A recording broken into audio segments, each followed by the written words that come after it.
Jeudi 19 novembre 2015, préparation des paniers de Noël ici à Berthierville.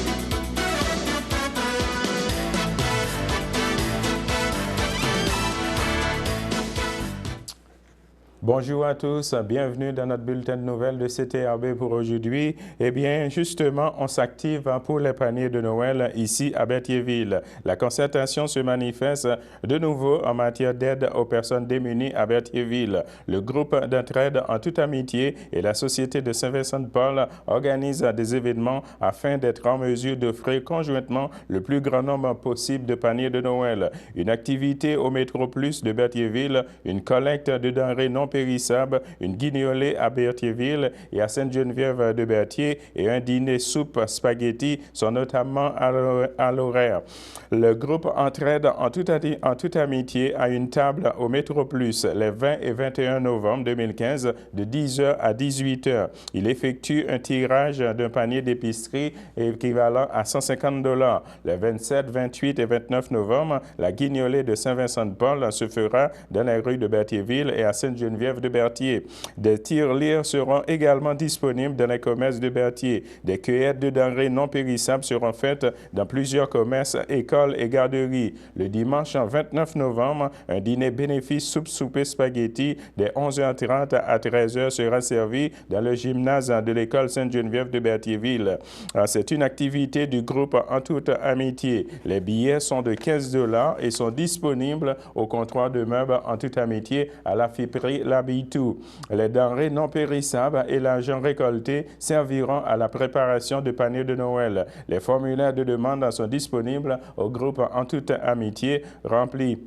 Ils doivent être retournés au même endroit avant 11 décembre. La distribution aura lieu dans la semaine du 14 décembre. Les personnes seront contactées par téléphone pour leur fixer un rendez-vous. Eh bien, justement, en parlant d'autre chose, on va aussi parler du collecte de sang ici à Berthierville qui va avoir lieu à l'école secondaire Pierre de l'Estage. En effet, vendredi le 27 novembre de 13h30 à 20h, ce sera la collecte de sang ici à Berthierville à l'école secondaire Pierre de l'Estage. C'est aussi en collaboration avec les Chevaliers de Colomb, le conseil 29-28. Alors, on va continuer toujours dans les activités pour vous parler d'une journée sportive à Saint-Gabriel de Brandon. En effet, le public est invité à une journée sportive organisée le samedi 21 novembre prochain au Centre sportif culturel de Brandon. Différentes activités sportives gratuites pour toute la famille y seront offertes. Le tout s'inscrit dans le cadre de la journée du sport RBC, un événement pan-canadien. C'est une célébration nationale du pouvoir du sport à l'occasion de renforcer l'esprit de communauté et de pouvoir un poids au modèle de mode de vie actif, laisse-t-on savoir. Entre 9h et midi, les gens pourront essayer le gym de 10h à 11h. Les parents sont invités à amener le tout petit pour les faire bouger lors du Zumba atomique. L'activité convient aux enfants à partir de 4 ans, de 12 ans et ils peuvent y participer également. De 11h à midi, place au Zumba. Ce volet est réservé aux personnes de 16 ans et plus.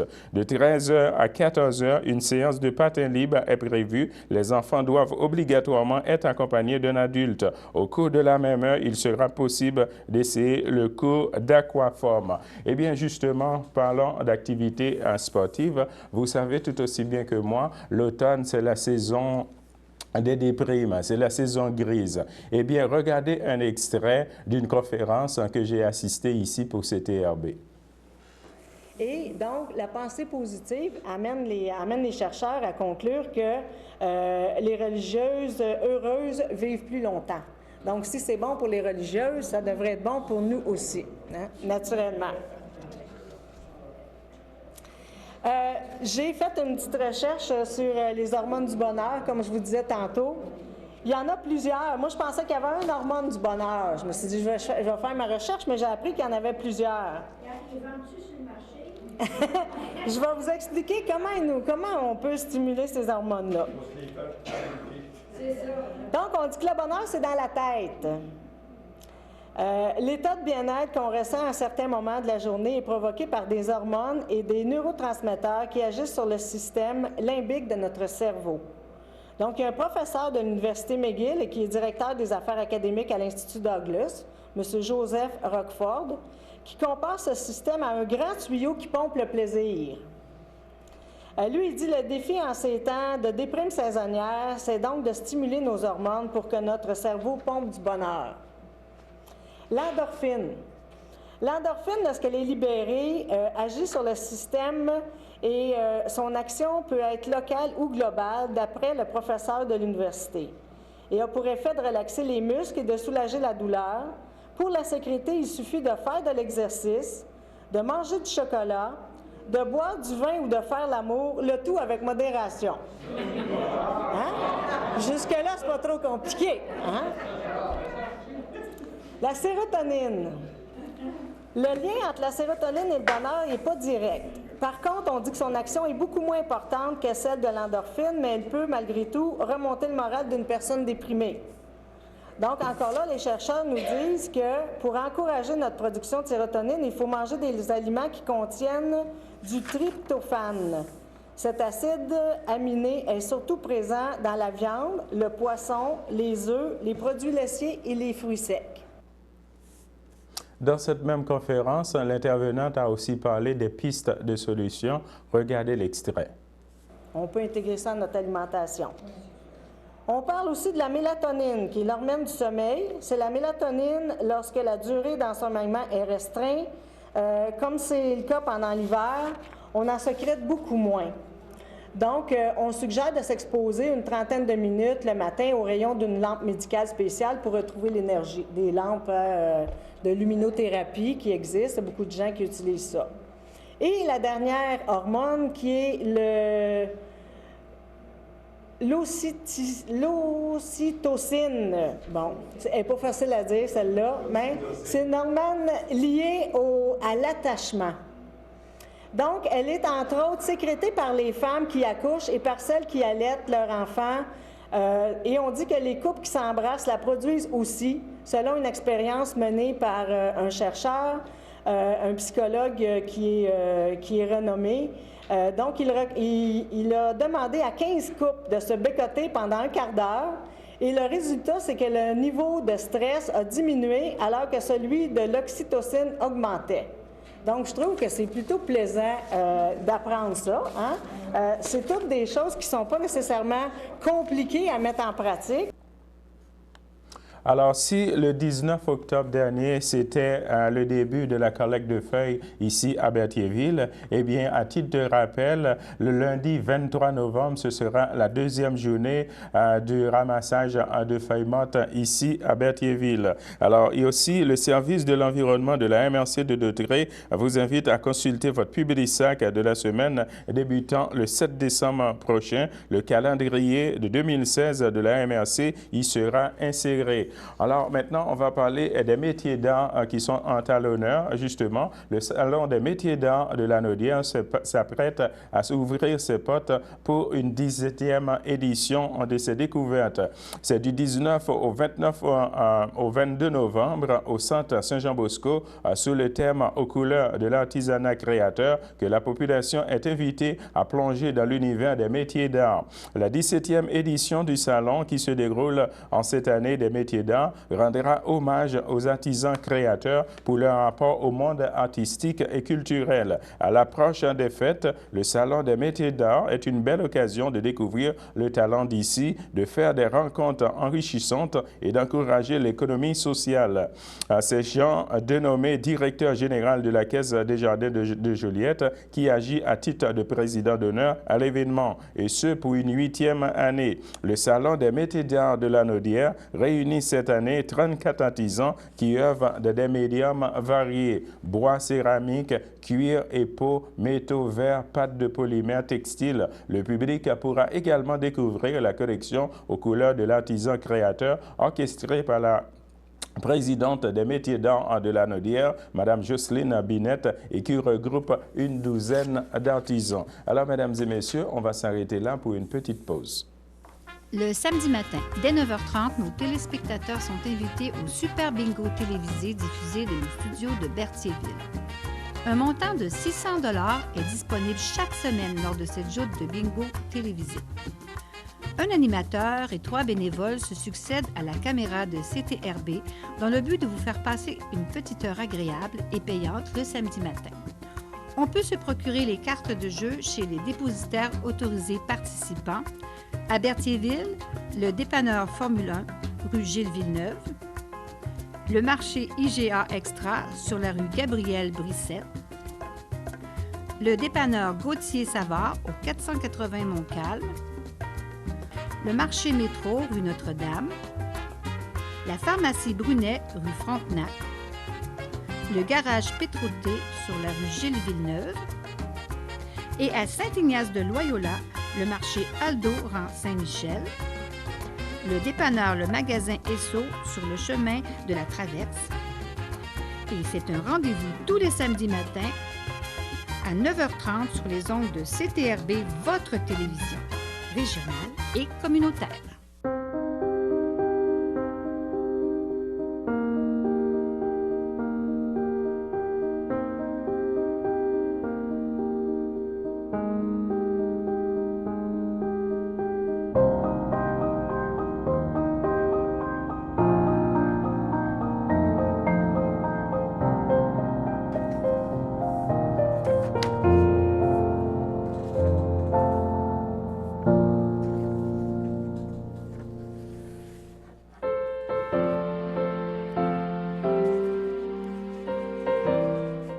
De retour, mesdames et messieurs, pour les anniversaires. En effet, l'âge d'or de Saint-Ignace souhaite bonne fête à Madame Nicole Latour et aussi l'âge d'or de Saint-Ignace souhaite également une bonne fête et l'Association des personnes handicapées secteur Berthier souhaite également une bonne fête à Monsieur Michel Désy. Ainsi, l'autre des filles d'Isabelle, sexe 699, en collaboration avec la FADOC de l'île du Pin, souhaite également bonne fête à Madame Suzanne Poirier.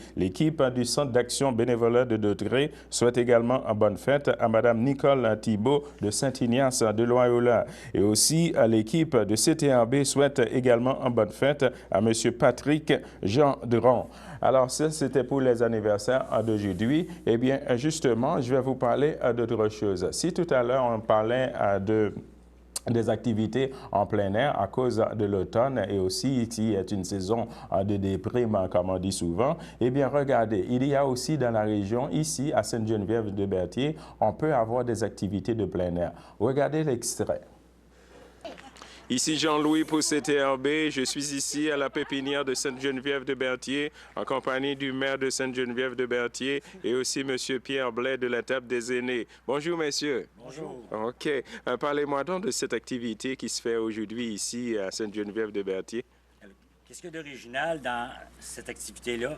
C'est qu'on a 3 plateaux.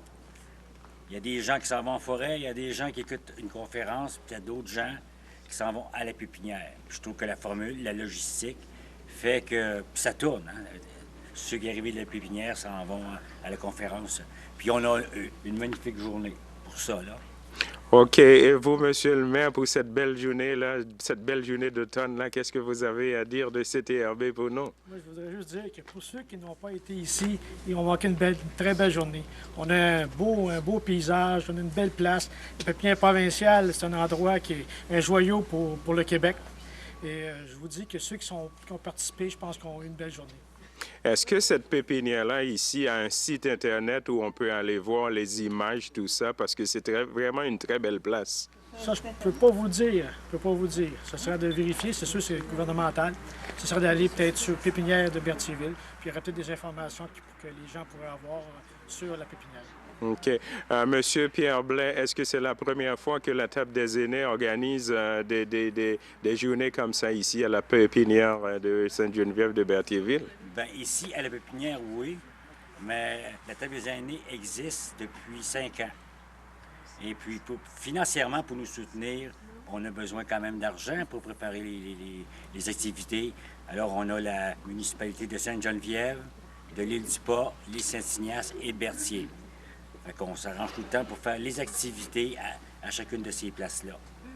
Ce qui permet aux gens de ne pas payer cher. C'est-à-dire qu'une belle journée comme aujourd'hui, soleil compris, 5 $. OK, c'est parfait. Alors, oui, monsieur le maire. Comme j'ai dit tantôt aussi, c'est sûr que les municipalités participent, mais si on n'avait pas de bénévolat, il n'y aurait pas d'activité. Puis ceux qui auraient le désir de faire du bénévolat, je crois qu'ils sont bienvenus. Puis comme je vous ai expliqué, M. Pierre Blais qui a travaillé à l'activité, il y a Mme Claire Tellier ici qui a travaillé beaucoup aussi à l'activité. Oui, Mme Etier qui était sur la table des aînés. Je ne sais pas si j'en vois d'autres. À Boria aussi, je crois.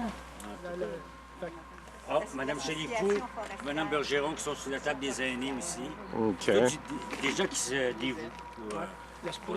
L'association forestière également a participé à cette activité. Si je comprends bien, ça va être un départ, ça, bientôt, là, pour aller justement faire la visite de la pépinière ici. C'est un tour qui part, là. Oui. OK. Alors, je vais vous accompagner pour le tour, messieurs. OK? Ouais, OK. Alors, bon départ. Merci.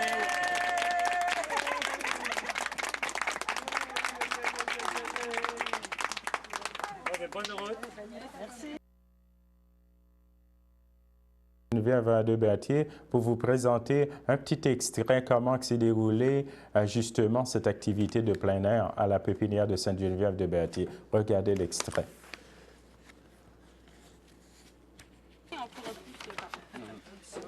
Rapidement, parce que là, on a perdu du temps, hein?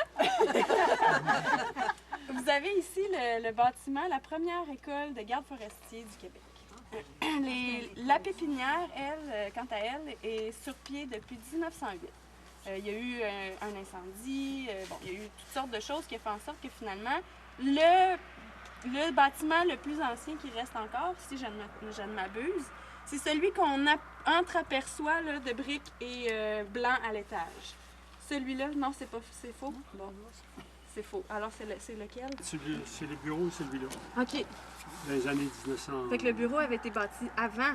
Ah oui. Bon. Dans les années 1900. Alors voilà, j'apprends encore 20. quelque chose. Mais, Chaque visite, j'apprends une c'est nouvelle ça chose. qui est intéressant dans la vie. Hein? Donc, le plus vieux bâtiment, probablement celui-ci, parce que lui n'a pas passé au feu. Non, Mais celui-là est l'autre, depuis 1925, c'est bien ça? À peu près. En 28, il y a eu un feu. Le feu, là-bas, c'est en 58. OK. Bon, mais dans mes papiers, j'avais qu'en 28, il y avait eu le feu et en 58, ça avait été rebâti. Ah, c'est vrai qu'une Fait que, On est le 19 novembre. Eh bien, le 19 novembre aujourd'hui, c'est la journée internationale des hommes. Le 19 novembre 2015, justement, aujourd'hui, qui est la journée internationale des hommes, tout comme l'année dernière, la REQ produit une affiche pour faire la promotion de cette journée en 2015. Le thème qui a été choisi par l'association est « Grandir ensemble ». En effet, voici les activités à justement, offrir ses remerciements à un homme qui nous inspire, feuilleter un album de photos de famille avec ses petits-enfants, raconter à ses petits-enfants comment c'était dans votre temps, féliciter un adolescent pour ses exploits, jouer ou sortir avec ses petits-enfants, dîner en tête-à-tête avec ses fils, avoir une pensée particulière pour les hommes qui nous ont inspirés et qui sont décédés. Voici d'autres suggestions. En effet, diffuser l'affiche proposée par la REQ,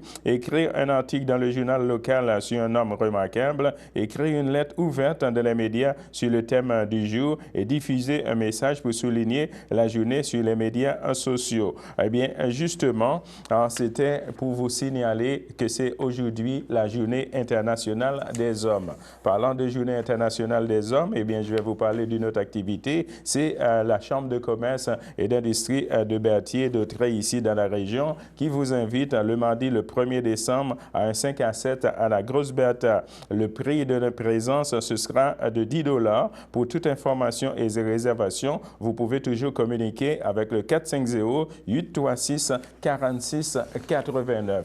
Alors, mesdames et messieurs, on va s'arrêter là pour une petite pause.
De retour, mesdames et messieurs, pour les avis de décès. En effet, au CHRDL de Joliette, le 17 novembre 2015, à l'âge de 72 ans, est décédé M. Édouard Trudel, époux de Ginette Dubé, demeurant à Saint-Charles-Borromée et natif de Berthierville. Il laisse dans le deuil outre son épouse ses enfants Sonia Trudel, Daniel Tremblay, Steve Trudel, Jessica Trudel, Jonathan Pamphili, ses petits-enfants Maxime, Samuel Benjamin et Justine, son frère, ses sœurs, beaux-frères et belles-sœurs, ainsi que plusieurs neveux, nièces, autres parents et amis. La famille vous accueillera le dimanche 22 novembre 2015 dès 11h au complexe funéraire FTU sur la rue Notre-Dame, ici à Berthierville. Suivra une liturgie de la parole à la chapelle du complexe dès 14h.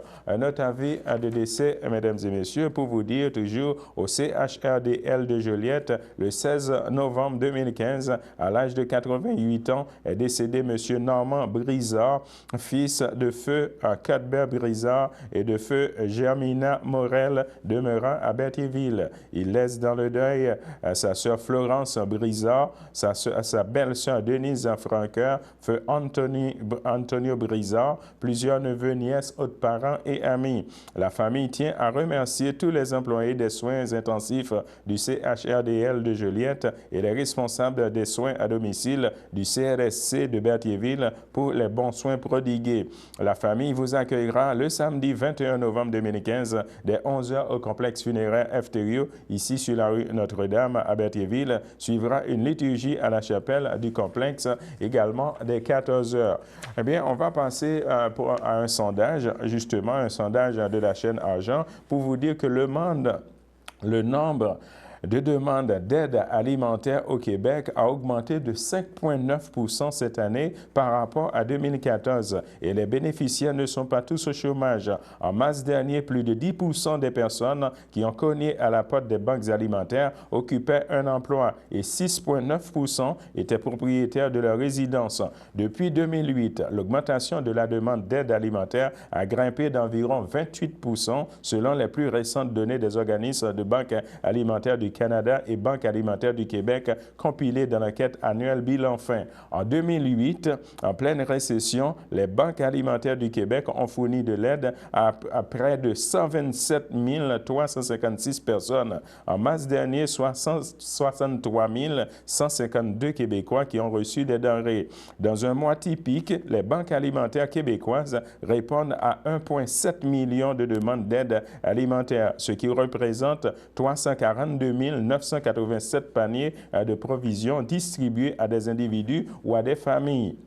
Les demandes augmentent sans cesse, mais nous avons toujours un manque de denrées, sans compter le manque de fonds pour récolter plus de dons et de nourriture. Les enfants et les aînés parmi les plus vulnérables de la société sont de ceux qui sont le plus touchés par la faim au Québec, a affirmé Zachary Orissa, directeur général des banques alimentaires au Québec. Travailleurs et propriétaires trop pauvres. La majorité est de 61% des utilisateurs vivent de l'aide sociale, mais 10,5% sont en emploi et près de 7% sont des propriétaires fonciers. En effet, plus de 7% empochent une pension et 4,8% des prestations sont des prestataires d'assurance emploi. Plus du quart, qui est de 25,5% des demandes, proviennent d'immigrants ou de réfugiés, en hausse de près de 3% comparativement à l'an dernier. Alors, mesdames et messieurs, on va s'arrêter là, de retour avec la météo.